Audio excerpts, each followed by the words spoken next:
الحمد لله وكفى وسلام على عباده الذين اصطفى أما بعد. أعوذ بالله من الشيطان الرجيم. بسم الله الرحمن الرحيم. لن ينال الله لحومها ولا دماؤها ولكن يناله التقوى منكم. ബഹുമാന്യരായ സഹോദരങ്ങളെ, സത്യവിശ്വാസികൾ, അല്ലാഹു സുബ്ഹാനഹു വ തആല നമ്മെ എല്ലാവരെയും അനുഗ്രഹിക്കുമാറാകട്ടെ. നമ്മുടെ ജീവിതത്തിൽ കഴിഞ്ഞുപോയ എല്ലാ ചെറുതും വലുതുമായ പാപങ്ങളും പടച്ചതമ്പുരാൻ പുറത്തു മാപ്പാക്കി തരുമാറാകട്ടെ. ശിഷ്ട ജീവിതത്തിൽ അല്ലാഹുവിന്റെ വിധിവിലക്കുകൾ അനുസരിച്ച് ജീവിക്കാൻ, അവസാനം ഈമാനോടെ മരണപ്പെട്ട അവന്റെ സ്വർഗ്ഗലോകത്ത് എത്തിപ്പെടാനും അല്ലാഹു നമ്മെ അനുഗ്രഹിക്കുമാറാകട്ടെ. നമ്മിൽ നിന്ന് മരണപ്പെട്ടുപോയ നമ്മുടെ മാതാപിതാക്കൾ, ബന്ധുമിത്രാദികൾ, നമുക്ക് വേണ്ടപ്പെട്ട എല്ലാവർക്കും അല്ലാഹു സ്വർഗം നൽകി അനുഗ്രഹിക്കുമാറാകട്ടെ. ഈ ബലിപെരുന്നാളിന്റെ ദിവസത്തിലും രോഗം കൊണ്ട് പ്രയാസപ്പെടുന്ന വീടുകളിൽ, ആശുപത്രികളിലൊക്കെ വിശ്രമിക്കുന്ന ധാരാളം ആളുകളുണ്ട്. അല്ലാഹു എല്ലാവർക്കും പരിപൂർണമായ ശിഫ കൊടുത്ത് അനുഗ്രഹിക്കുമാറാകട്ടെ. ജയിലുകളിൽ കഴിയുന്ന ആളുകൾ, ഈ ബലിപെരുന്നാളിന്റെ സന്തോഷത്തിൽ പങ്കെടുക്കാൻ കഴിയാത്ത ധാരാളം ആളുകളുണ്ട്. അല്ലാഹു അവർക്ക് എല്ലാവർക്കും മോചനം നൽകി അനുഗ്രഹിക്കുമാറാകട്ടെ. മാനസികവും സാമ്പത്തികവും ശാരീരികവുമായ പ്രയാസം അനുഭവിക്കുന്ന ആളുകൾ എല്ലാവർക്കും അല്ലാഹു ആശ്വാസവും സന്തോഷവും പ്രദാനിക്കുമാറാകട്ടെ. യുദ്ധക്കെടുതിയുടെ പേരിൽ ലോകത്ത് പ്രയാസം അനുഭവിക്കുന്ന മനുഷ്യർ, അല്ലാഹു അവർക്ക് എല്ലാവർക്കും ആശ്വാസം നൽകുമാറാകട്ടെ. യുദ്ധങ്ങൾ എത്രയും പെട്ടെന്ന് അവസാനിച്ച് ലോകത്ത് സമാധാനവും സന്തോഷവും അല്ലാഹു തആല നിലനിർത്തുമാറാകട്ടെ. ബഹുമാന്യരായ സഹോദരങ്ങളെ, സത്യവിശ്വാസികൾ, ഇന്ന് നമ്മൾ ബലിപെരുന്നാൾ ആഘോഷിക്കുകയാണ്. ആദ്യമായി ഈ ബലിപെരുന്നാളിന്റെ ഹൃദ്യമായ ആശംസകൾ എന്റെ ശബ്ദം ശ്രമിക്കുന്ന എല്ലാവർക്കും കൈമാറുകയാണ്. തഖബ്ബലല്ലാഹു മിന്നാ വ മിൻകും സാലിഹൽ അഅ്മാൽ. ആമീൻ.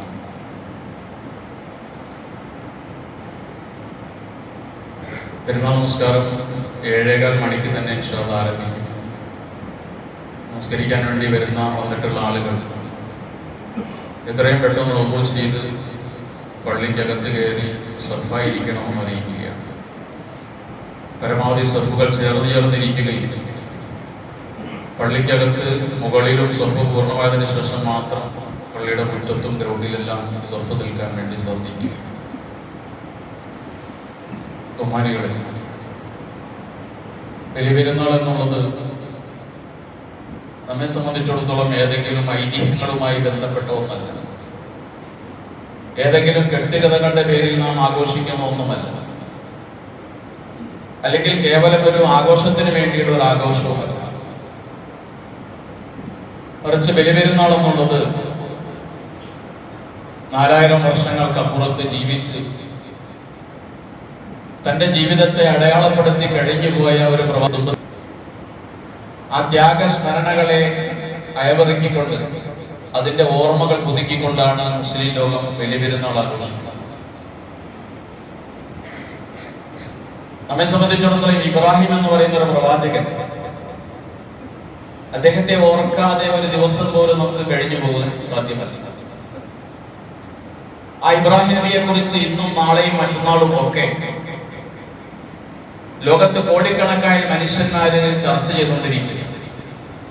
ഇബ്രാഹിം നബി അലൈഹി സ്വലാത്തു വസ്സലാമിന്റെ ജീവിതം, അതിനെക്കുറിച്ച് പറയാതെയും അതിനെ അനുധാവനം ചെയ്യാതെയും ഒരു വിശ്വാസിയെ സംബന്ധിച്ചിടത്തോളം അവന്റെ ജീവിതം മുന്നോട്ട് കൊണ്ടുപോകാൻ സാധ്യമല്ല. നമ്മുടെ ഒരു ദിവസം ആരംഭിക്കുന്നത് തന്നെ ഇബ്രാഹിം നബിയുടെ പേര് പറഞ്ഞുകൊണ്ടാണ്. നമ്മുടെ 5 നേരത്തെ നമസ്കാരത്തിലെ പ്രതിജ്ഞ എന്നുള്ളത് ഇബ്രാഹിം നബിയുമായി ബന്ധപ്പെട്ടതാണ്. പരിശുദ്ധ ഖുർആൻ 25 സൂറത്തുകളിലായി 69 സ്ഥലങ്ങളിൽ പേര് പരാമർശിച്ച അതിപ്രധാനിയായ ഒരു പ്രവാചകനാണ് ഖലീലുല്ലാഹി ഇബ്രാഹിം നബി അലൈഹി സ്വലാം. ആ പ്രവാചകന്റെ പേരിൽ വിശുദ്ധ ഖുർആനിലെ ഒരു സൂറത്ത് തന്നെ നമുക്ക് കാണാൻ കഴിയും. എന്തുകൊണ്ടാണ് ഈ ഒരു പ്രവാചകനെ ഇത്രമാത്രം മുസ്ലിമീങ്ങൾ മാത്രമല്ല, സെമിറ്റിക് മതങ്ങൾ മുഴുവൻ, ജൂതന്മാരും ക്രൈസ്തവരും അബ്രാഹാം എന്ന പേരിൽ ഈ പ്രവാചകനെ പുകഴ്ത്തി പാടുകയാണ്. സർവാംഗീകൃതനായ ഒരു പ്രവാചകനാണ് ഇബ്രാഹിം നബി അലൈഹി സ്വലാത്തു വസ്സലാം. എന്തുകൊണ്ടാണ് ഇബ്രാഹിം നബിയും ഇബ്രാഹിം നബിയുടെ ചരിത്രവും ഇത്ര പ്രസിദ്ധമായി തീരുന്നത്? ഇബ്രാഹിം നബി അലൈഹി സ്വലാമിന്റെ ചരിത്രം എന്നും പുനർവായിക്കപ്പെടേണ്ട ഒരു ചരിത്രമാണ്. ചരിത്രം തന്നെ വിശുദ്ധ ഖുർആൻ നമുക്ക് പറഞ്ഞു തരുന്നത്, ഖുർആൻ പറഞ്ഞതുപോലെ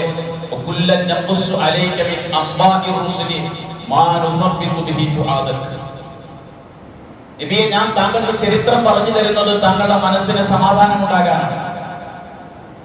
കാരണം ചരിത്രം എന്നും പുനർവായിക്കേണ്ട ആവശ്യമുണ്ടാകും. ഇബ്രാഹിം നബി അലൈഹി സ്വലാത്തു വസ്സലാം ജീവിച്ച കാലം, ആ കാലം ലോകത്ത് ആവർത്തിക്കപ്പെടും. അന്ന് നമുക്ക് സമാധാനം ഉണ്ടാകാനാണ് ഇബ്രാഹിം നബിയുടെ ചരിത്രം ഖുർആൻ നമ്മെ പരിചയപ്പെടുത്തുന്നത്. നമുക്കറിയാം, ഇബ്രാഹിം നബി അലൈഹി സ്വലാത്തു വസ്സലാം ജീവിതത്തിൽ അഗ്നിവർഷം പോലെ പരീക്ഷണങ്ങൾ ഇങ്ങനെ പെയ്തിറങ്ങിയപ്പോഴും അതിനെയെല്ലാം ക്ഷമ കൊണ്ട്, സഹനം കൊണ്ട് നേരിട്ട തുല്യതയില്ലാത്തൊരു ക്ഷമാശീലനാണ് അദ്ദേഹം. അദ്ദേഹത്തിന്റെ സാഹചര്യങ്ങൾ മുഴുവനും അദ്ദേഹത്തിന്റെ വിശ്വാസത്തിനെതിരായിരുന്നു. അദ്ദേഹം ജനിച്ചു വീഴുന്നത് തന്നെ ശിർക്കിന്റെ ആലയത്തിലാണ്. അദ്ദേഹം വളർന്നത് വിഗ്രഹങ്ങളുടെ ചുറ്റുമാണ്. അദ്ദേഹം ജനിച്ചു വലുതാകുന്നതും അദ്ദേഹത്തിന്റെ ജീവിതം കൊണ്ടുപോകുന്നതും മലീമസമായ ഒരു നാട്ടിലും ഒരു ചുറ്റുപാടിലുമായിരുന്നു. ഇങ്ങനെയൊക്കെ ആയിരിക്കുമ്പോൾ തന്നെ ചെറുപ്പത്തിൽ തനിക്ക് കിട്ടിയ തന്റെ വിശ്വാസം, ആ തൗഹീദിനെ നെഞ്ചോട് ചേർത്ത് പിടിച്ചുകൊണ്ട് ഏത് പ്രതിസന്ധി ഘട്ടത്തിലും ആ വിശ്വാസത്തെ കൈവിടാൻ തയ്യാറാകാതെ ആ തൗഹീദിൽ മരണം വരെ അടിയുറച്ചു നിന്നൊരു പ്രവാചകനാണ് ഖലീലുള്ളാഹി ഇബ്രാഹിം.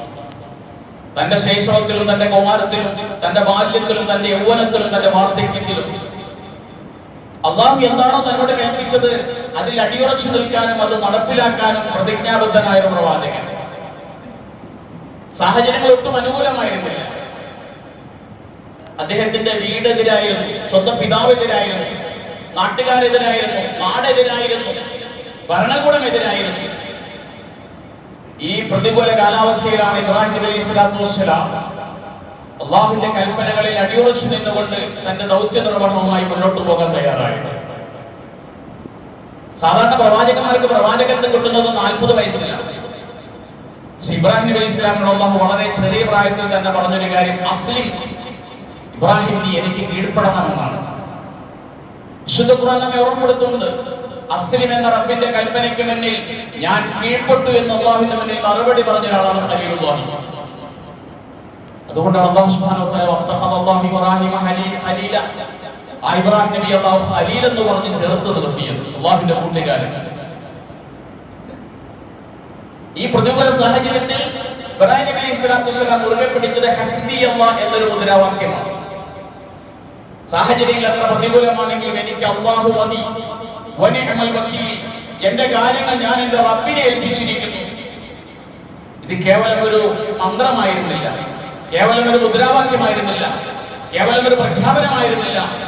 ഇബ്രാഹിം നബി അലൈഹി സ്വലാത്തു വസ്സലാമിന്റെ ജീവിതത്തിലെ നിലപാടായിരുന്നു ഹസ്ബി അല്ലാഹ്, എനിക്ക് പടച്ചോൻ മതി. ഈ നിലപാടിനെ അദ്ദേഹം ഉറക്കെ പ്രഖ്യാപിക്കാൻ തയ്യാറായപ്പോൾ അദ്ദേഹത്തിന്റെ വീട്ടുകാർ പരാജയപ്പെട്ടു, സ്വന്തം പിതാവ് പരാജയപ്പെട്ടു, സ്വന്തം നാട് പരാജയപ്പെട്ടു, ഭരണകൂടം പരാജയപ്പെട്ടു. അദ്ദേഹത്തെ വലിച്ചെറിയപ്പെട്ട അഗ്നി പോലും അദ്ദേഹത്തിന്റെ മുന്നിൽ പരാജയപ്പെട്ടു. കാരണം എനിക്ക് അല്ലാഹു മതി എന്നൊരു നിലപാടെടുക്കുന്നതിന്റെ പേരിലാണ്. സഹോദരങ്ങളെ, നമുക്കും ഈ നിലപാടെടുക്കാൻ കഴിയണം. ബലിപെരുന്നാളുകൾ നമ്മുടെ ജീവിതത്തിൽ ഒരുപാട് കഴിഞ്ഞു പോയി.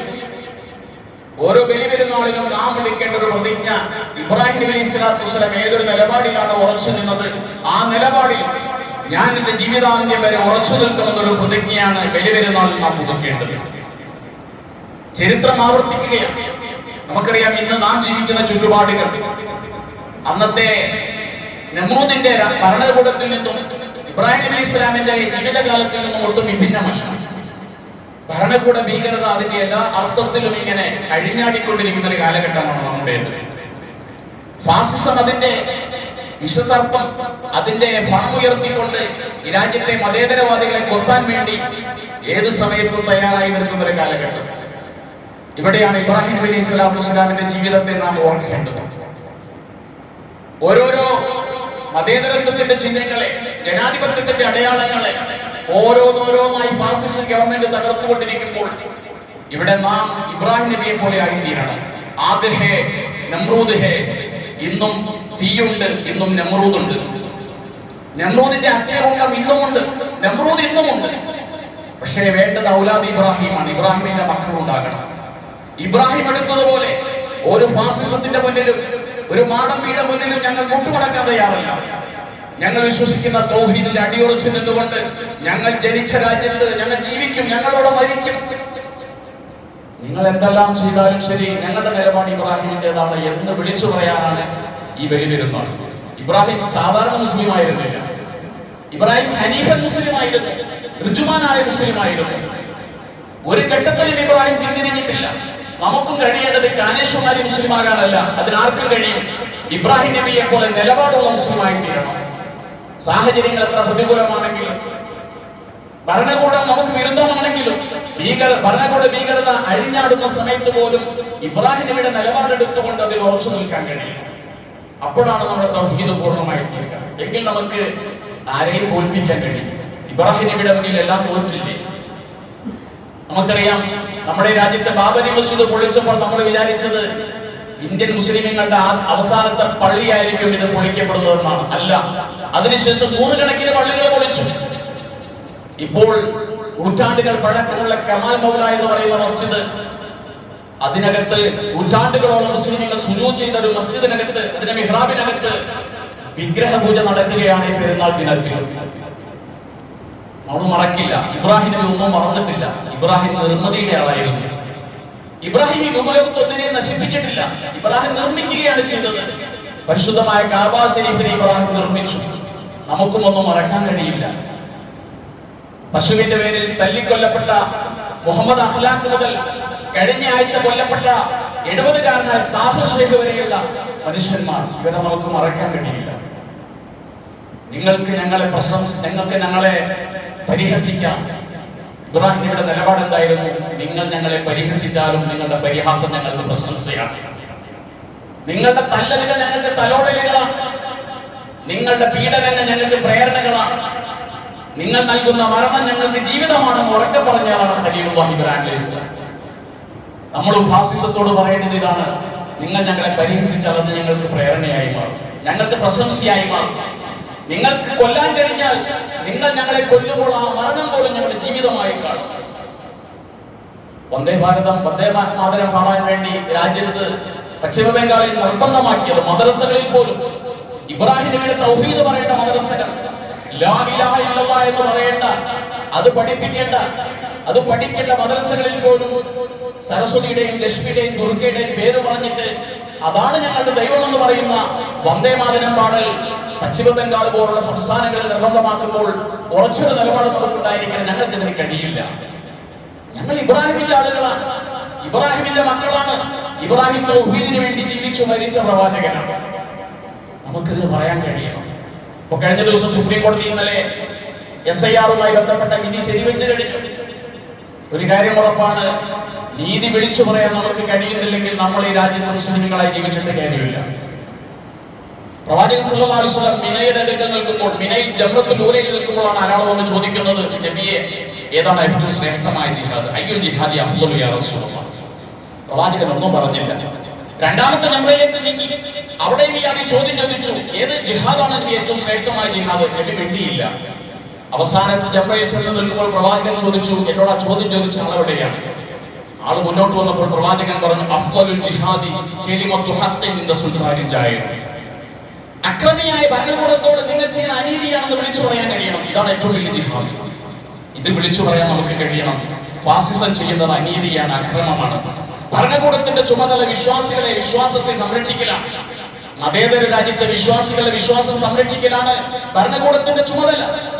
ഏതെങ്കിലും ഒരു മതവിശ്വാസികളുടെ വിശ്വാസത്തിന് പോറലേൽപ്പിക്കുന്നത്, ആ വിശ്വാസത്തിന്റെ മേൽ കളങ്കം ചാർത്തുന്നത്, അത് ഭരണഘടനാ വിരുദ്ധമാണെന്ന് വിളിച്ചു പറയാൻ തീർച്ചയായിട്ടും നമുക്ക് കഴിയും. ഒരു കാര്യം ഉറപ്പാണ്, ഈ ഇരുട്ടിന് ശേഷം പ്രകാശം വരും. ഈ രാത്രി കഴിഞ്ഞു പോകും, നാളെ സൂര്യൻ ഉദിക്കും. ഈ കടലിനപ്പുറം ഒരു കരയുണ്ട്. എങ്കിൽ തീർച്ചയായിട്ടും ഫാസിസം തകരുക തന്നെ ചെയ്യും.